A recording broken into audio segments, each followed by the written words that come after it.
Natasha and Her Illegitimate Child in a Muslim Society. A novel by Dr. A. Ahmed.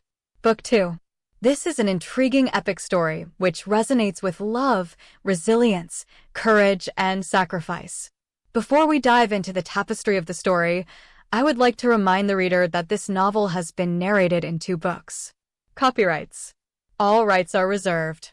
No part of this book may be reproduced, stored in a retrieval system, or transmitted in any form or by any means without the prior written permission of the author, except by a reviewer, who may quote brief paragraphs for a review to be printed in a public newspaper, general magazine, school journal, or university article.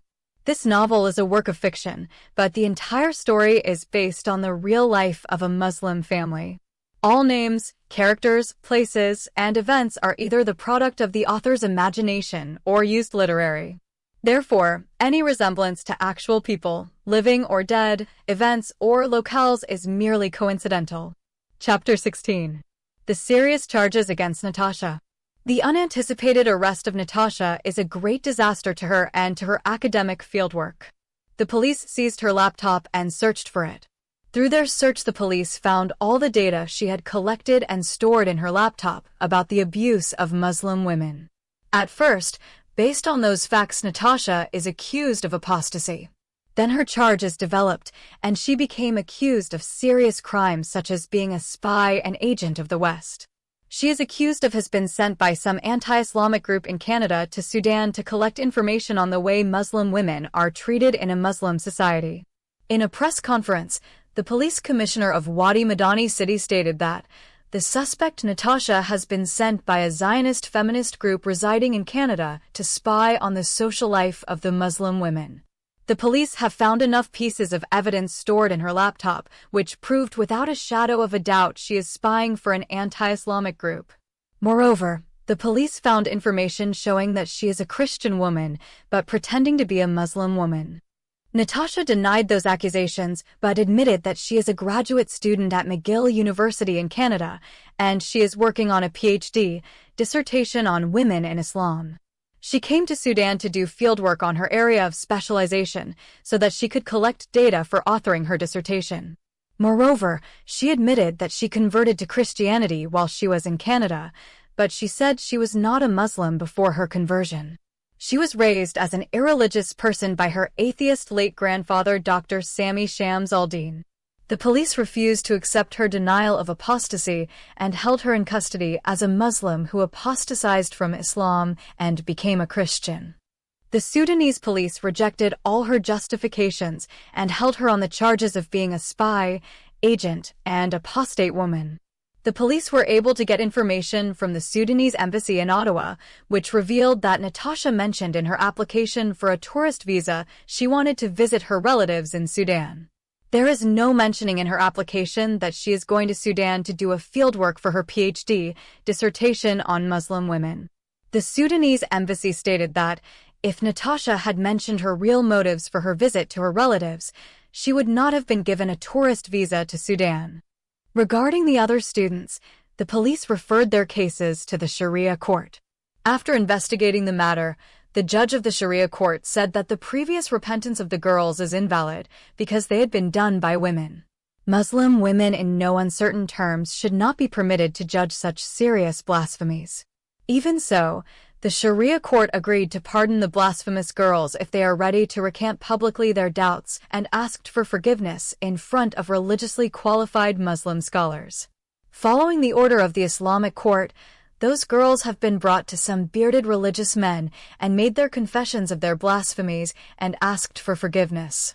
Before their repentances have been accepted, they have been made to recite some verses of the Quran which speak about the status of women in Surah Al-Nisa 4. Verse 3 and verse 34, and they have to accept them as divine revelation from God Almighty that revealed to his final prophet and messenger Muhammad, and as such are not open to criticism or objection.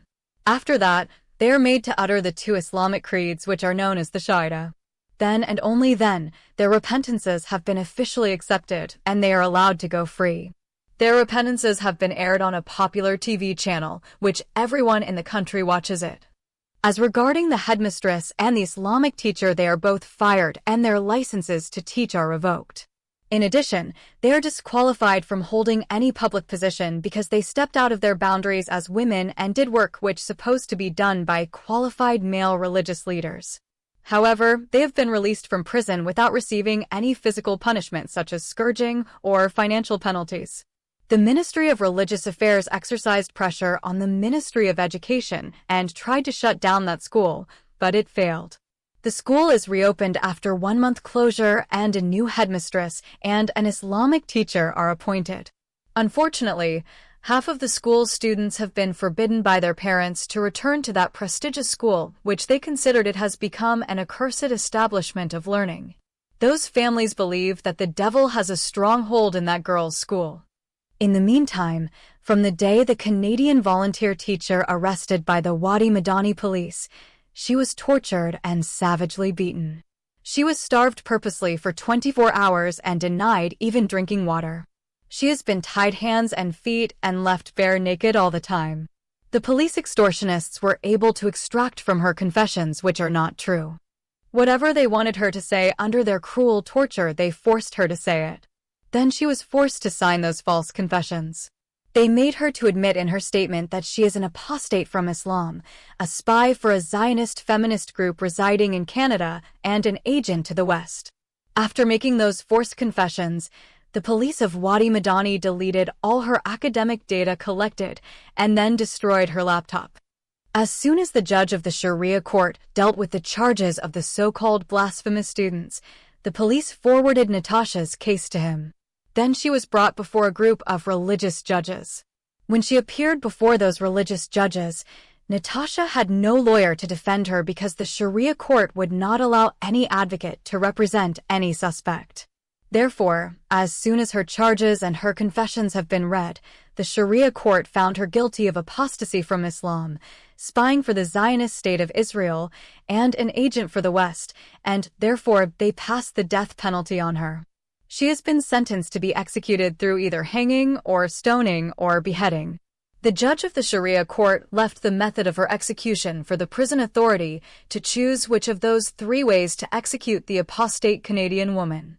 Regarding the father who killed his blasphemous daughter who got dismissed from school, he has been tried by the same Sharia court and acquitted because his action is considered jihad against blasphemy and not an honor killing.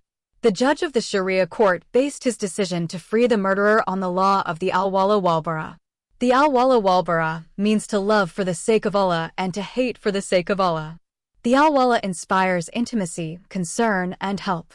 Bara provokes obstruction, enmity, and rejection. Loyalty for the sake of Allah means to love Allah and to come to the assistance of His religion. It is to love those who are obedient to Him and to come to their help.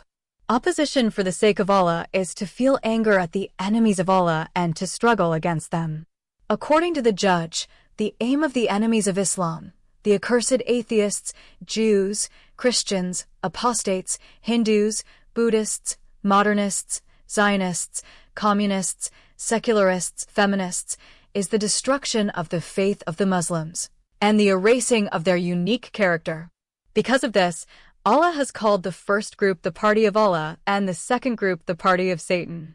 The party of Allah are the Muslims and the party of Satan are the aforementioned infidels. Before he acquitted the murderous father, the judge read the following verses of the Quran and the hadiths of the Prophet Muhammad, which command the law of the al-wala wal-bara. Let not the believers take disbelievers for their friends in preference to believers. Whoever does this have no connection with Allah unless you are guarding yourselves against them as a precaution. Allah bids you to beware of Himself. And to Allah is the journey. Surah Al-Imran 3, verse 28. And He says, Say, O Muhammad, to mankind, if you love Allah, follow me. Allah will love you and forgive you your wrong actions. Allah is forgiving, compassionate. Say, obey Allah and the Messenger. And if they turn away, then surely Allah does not love the disbelievers. Surah Al-Imran 3, verses 31 to 32. He also says, They long for you to disbelieve even as they disbelieve, so that you may be the same as them. So do not choose friends from among them until they go out in the way of Allah. Surah Al-Nisa 4, verse 89. O you who believe, do not take the Jews and the Christians for friends. They are friends of one another, and whoever of you takes them for friends is one of them. Surely Allah does not guide wrongdoing people. Surah Al-Ma'idah 5, verse 51. Ibn Shayba reports that the Prophet said, "The strongest bond of faith is love for the sake of Allah and enmity for His sake." Ibn Abbas reports that the Prophet said, "The strongest bond of faith is loyalty for the sake of Allah and opposition for His sake, love for the sake of Allah and enmity for His sake." Again, Ibn Abbas is also reported, the Prophet said, "Whoever loves for the sake of Allah, and hates for the sake of Allah, and whoever seals a friendship for His sake, or declares an enmity for His sake, will receive, because of this, the protection of Allah. No one may taste true faith except by this, even if his prayers and fasts are many." Notwithstanding, Natasha's trial and conviction received huge international media coverage. Her story resonated all over the world. Every newspaper and every TV channel in the West, especially in Canada and the USA, have mentioned her case and her upcoming execution. Her case became internationally known through the Human Rights Watch in Sudan. All human rights groups, women's rights activists, and many Western groups demanded the stopping of the execution of the Canadian girl Natasha and called for her immediate release. The government of Canada also demanded the release of its citizen Natasha Shams-Aldin. The demand of the Canadian government is based on the report of the Toronto Police. The RCMP did a thorough investigation into the life and activities of Natasha while she was living in Calgary and Toronto. All the information showed that Natasha had no connection or affiliation to any feminist group or being sent by any Zionist group. The Department of the Islamic Studies at McGill University confirmed Natasha's claim that she has been registered as a graduate student working towards a PhD degree, and she went to Sudan to do a fieldwork on women in Islam. Natasha's past life is revealed too, and the entire world came to know about the terrible abuses she went through on the hands of her evil biological Muslim father Sheikh Yasser Saif al-Din and the Muslim psychiatrist. The world also came to know that unwittingly she fell in love and married her own brother and had a child with him. Her father fathered a baby with her through rape because he refused to recognize her as his daughter since he fathered her out of adultery. Accordingly, the case of Natasha has become a huge concern for every person in the West and East. Her tragic past life has resonated with her sad story throughout the world. The world appreciated her resilience and steadfast courage of exposing the abuse of Muslim women, which originated from the misogynistic teachings of the Quran and hadiths of the Prophet Muhammad. There are tremendous number of international pressures on the government of Sudan to stop the Sharia court from beheading Natasha and free her as soon as possible. Due to the international pressures, the government of Sudan revoked the decision of the Islamic court at Wadi Madani and transferred her case to a criminal court in Khartoum. The criminal court dropped the charge of apostasy and investigated the charges of spying and connection to a Zionist feminist group in Canada. The criminal court did not find any evidence to indicate that Natasha was sent to Sudan on mission to spy or collaborate with an anti-Islamic group in Canada or anywhere else. Eventually, the Canadian girl has been exonerated of all charges, released from prison, and sent out of Sudan. Natasha spent 6 months in the Sudanese prison before she is finally proved to be innocent and set free. During her incarceration in those prisons, she was abused beyond description. She was abused sexually, physically, mentally, emotionally, and religiously. She was raped many times by her male interrogators, guards, and police officers. She was beaten repeatedly by the inmates and guards. Those Muslim inmates hated her when they learned that she was an apostate from Islam and spy to a Zionist feminist group, and she was sent to Sudan to collect data about the abuse of Muslim women, and that when she would return to her country, some enemies and haters of Muslims used those data to prove that Islam oppressed women and Muslim men abuse their wives and daughters. It is nothing short of a miracle that Natasha could be able remained alive in those death concentration prisons. Notwithstanding, Natasha's imprisonment and condemnation in Sudan made her be an international figure. The Western media wrote extensively about her childhood, upbringing, marriage with her brother, being raped by her own biological father, having a daughter from her brother, and a son from her father. Her years of suffering in a mental hospital at Toronto, her torture and abuse in the Sudanese prisons, her trial and receiving a beheading sentence, and her release from the Sudanese detention without being executed. The Western media went beyond Natasha's recent incarceration and condemnation and brought to the attention of the outside world the kind of father to whom she was related. Sheikh Yasser Saif al-Din's multiple marriages, 7 wives, 3 Sudanese wives, and 4 foreigners, a Pakistani, Egyptian, Eritrean, and Nigerian wife, his kidnapped, raped, imprisonment of his biological daughter Natasha, and fathering a child with her through brutal rape. His crime of child abuse to Brittany Johnson, which sent him to prison for 15 years. His hypocritical spirituality, which hastened his release from maximum security penitentiary after 8 years, and the many rewards that he received from the Canadian government. His terrorist acts, which caused the death of 350 innocent Canadians, including Natasha's grandfather, his escape from Canada and joining the terrorist group of the Somali Shabab, and his failed terrorist plot to murder many Christians on their Christmas party in Calgary. By the way, the media mentioned that the former abused white girl Brittany Johnson has become a Calgary University graduate and, at present, she is working in the Department of Social Works in Calgary City and working in the rehabilitation of abused and alcohol and drug addicts among young boys and girls. The media also mentioned how Natasha's mother was sentenced to 200 lashes by a Sudanese Sharia court and how she was cruelly whipped to death for committing adultery with the late Sheikh Yasser Saif al-Din and delivering 2 illegitimate children. On her way to Canada, Natasha has been invited by a women's rights activist group in London to come and speak about her many bitter experiences with Islam and her torture and imprisonment in Sudan. Natasha accepted the invitation and disconnected from her trip to Toronto.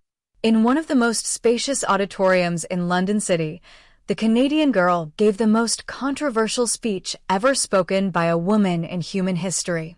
Her listeners have been so touched and moved by her speech.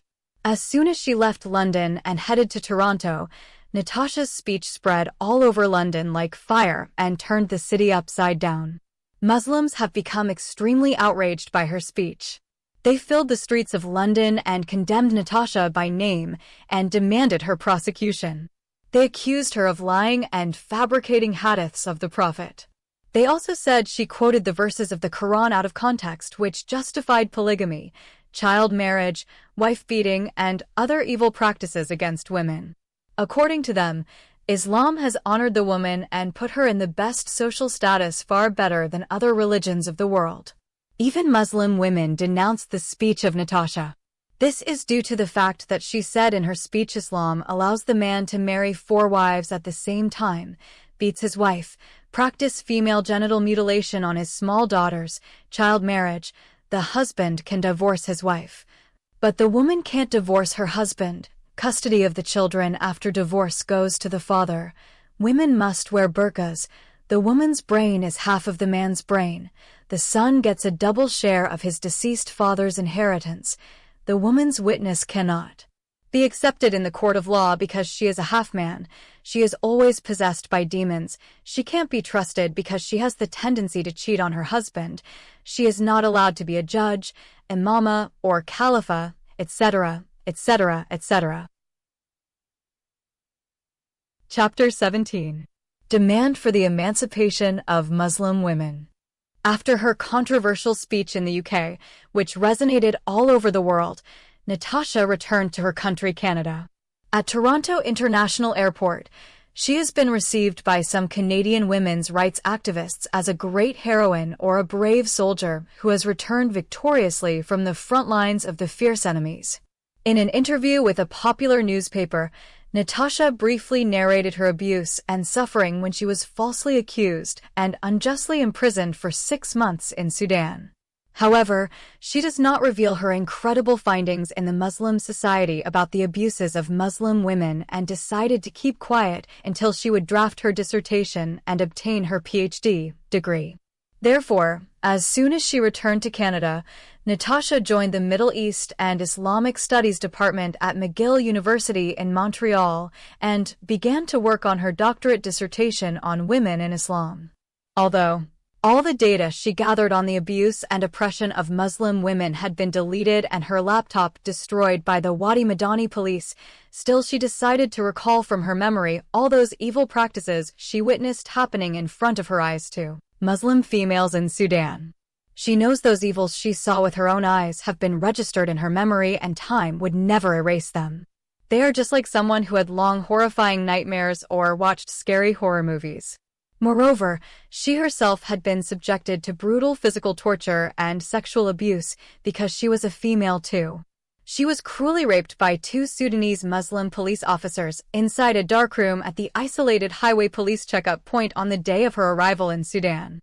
She also was brutally raped by many policemen and her male guards in prison on her 6 months detention. She was kept in an isolated cell and remained bare naked most of the time. Besides the daily repeated rapes, the flies tortured her by day and the mosquitoes sucked her blood by night. Their evil intention was to torture her until she would die slow death. Nevertheless, the academic scholar Natasha is worried that neither her supervisor nor her other assistant professors are going to believe her academic reports when she incorporated her shocking discoveries in her dissertation. She knew and understood that she herself might not believe them if she heard someone else narrating them to her or reading them in a testimonial book or an article in a newspaper or magazine. Shortly after her return to Canada, Natasha pioneered a Muslim movement, which she preferred to call it the Muslim Women's Emancipation Movement. Her new movement is meant to liberate the Muslim females from the slavery of the Muslim males. According to her, it is impossible for Muslim women to rise and revolt against such slavery system because it is justified and legalized by their supposedly divine oracles, which found in their holy Quran and the sacred hadiths of their prophet Muhammad and embodied in the draconian laws, which euphemistically called the Sharia laws. Muslim women could not liberate themselves by themselves. Their liberation has to come from without and be done by non-Muslims. In addition, it must be forced on them. It is just like the slavery system which in the past was sanctioned and permitted by the law and society in the West until great thinkers and freedom fighters stood against it and liberated millions of enslaved black people. Likewise, Muslim women's slavery system is sanctioned and permitted by the Quran and the Sunnah and hadiths of the Prophet Muhammad. During the colonization of the Muslim countries, the Western colonizers forced Muslims to abolish slavery, although until today they teach it in their schools and universities. For example, the prestigious Islamic Institute of Learning of Al-Azhar Al-Sharif University in Cairo until the present time teaches the science of slavery, which they called fiqh al-Riq. But when the outside world intervened and abolished slavery, worldwide Muslim countries were forced to denounce it even though their sacred texts allow it forever. The science of slavery is part and parcel of the academic curriculums of all Islamic universities and schools in the Middle East and North Africa. Despite of that fact, today slavery became unlawful practice in almost all Muslim countries. Although slavery is abolished in Muslim countries, still it is secretly practiced in countries like Saudi Arabia, Sudan, and Mauritania. Likewise, Natasha believed that evil practices contribute to the abuse and oppression of Muslim women must be internationally outlawed and their ban must be enforced on Muslim countries. Islamic lawful practices such as polygamy, female genital mutilation, inability of the Muslim wife to divorce her husband, wife beating, arranged and forced marriages of girls, child marriages, wearing of hijabs, niqabs, or burqas, and the like should be treated as forms of slavery and hence outlawed all over the world. If those misogynistic practices are not outlawed and placed under ban, worldwide Muslim women will not achieve their emancipation from the slavery which they have been living under its yoke for over 14 centuries. Those evil practices should first be banned in the West, and those who practice them should be imprisoned. The law in the USA criminalizes all kinds of misogynistic practices of Islam, such as polygamy, female genital mutilation, wife beating, child marriage, etc. However, many Muslim men defy the law and practice those evils against their children and other counterparts. Muslim women cannot protest those practices because by doing so they go against their sacred scriptures, the Quran and Hadiths. Many of them believe their Islamic Sharia law permits those practices. In other words, all Muslim women know and believe that their holy Quran and the authentic Hadiths of their Prophet sanction and encourage those practices. Therefore, many of Muslim women live in a state of ambivalence and self-deception. They love what they hate and abhor what they hold sacred and divine. And as such, none of them can free her from such a vicious cycle. She has either to quit her faith or get outside assistance. This is the dilemma that most Muslim women find themselves being caught up between its two horns. To solve such a dilemma, Muslims should openly be told in the media and through public gatherings that some practices in their religion are criminal acts and hence they should abandon them. Those Islamic organizations or intellectual individuals who still believe in the legality of those misogynistic practices and try to defend them should be criminalized and condemned. Other evil Islamic practices which are lawful in the Sharia, such as jihad against infidels for the sake of spreading Islam, and the law of apostasy, which justifies the killing of those who leave Islam, should both be criminalized, and those who believe in them should be punished by the mighty hand of the law. Finally, this leads us to conclude that Islam as a religion should be criminalized and banned. Natasha knows such a demand is not likely to be accepted and approved by any Western country. Therefore, she decided to focus on the emancipation of Muslim women from those evil misogynistic practices which oppress and abuse them. As soon as Natasha's new movement gained substantial publicity, many Muslims opposed it. Muslim feminists strongly condemned it and demanded that its founder should be prosecuted. Natasha has not been surprised when she came to know that Muslim women in the West, especially the feminists, condemned her movement and accused her of being a fanatic bigot and a racist. Some feminists accused her of trying to gain name and fame by being called Muslim women's liberator. While some Muslim professors in some American universities argued that Natasha is a psychologically disturbed woman and hence her movement should not be taken seriously. They contended that she is trying to soothe the terrible feeling of guilt for marrying her own brother and having a child with him and for being raped by her own father who likewise fathered a child with her. Therefore, those intellectual feminists accused her of suffering from Oedipus complex. For those who are not in the know, Oedipus refers to a 5th century BC Greek mythological character, Oedipus, who unwittingly killed his father, Laius, and married his mother, Jocasta. Natasha ignored all those negative criticisms and decided to make her main target the liberation of Muslim women who are living in the Muslim countries.